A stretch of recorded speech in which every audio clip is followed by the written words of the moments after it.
What I find with people with autoimmune is that we have an unhealthy way of handling life, and it's a spectrum. And we're usually one or the other, some a little in the middle, but we're either that type A personality that has an unhealthy habit of handling life by powering through stressful experiences, by making ourselves incredibly busy is another way that we avoid our emotional experience. We distract ourselves. We put too much on our plate. Those are kind of the type A overachieving, Yeah. kind of the do-gooding. If I just do really well, if I just try to make it perfect, if I just add more to my plate, then I'm running through, powering through, and avoiding that emotional experience, of stress. Common one is maybe being an empty nester.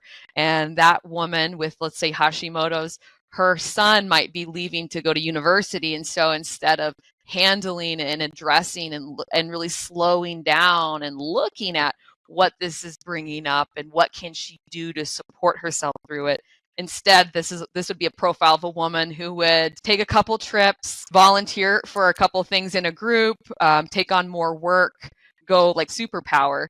And that's one example of unhealthy ways of handling our life. And that resonates with many of us. I was a lot in that camp. But I was also in the other side of the spectrum where some of us come from the place of unhealthy ways of emotionally handling life, of very obviously self-destructive behaviors. So we might be people that just tune out. We might decide to stop going to work, call in sick for work for a few days, zone out watching Netflix, hide in our rooms.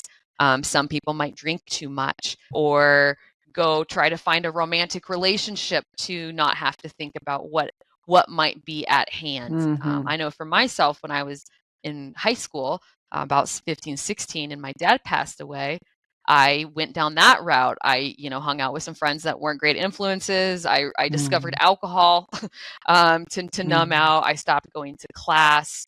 I found a lot of distractions in my life to avoid the emotional pain that I was going through. And of course, it doesn't go anywhere. So whether we are kind of the do-gooders, and unfortunately that personality profile is very, how would I say this, is kind of encouraged in our society. Like, good, look at you, look all you can do. I feel really bad for those. I tell the people I work with from that, I say, you've had it hard because people have been encouraging this in you your whole life. And that's coming, but it's coming from an unhealthy place of not emotionally handling our life and putting up a front to make it look like we've got it all together. Not good.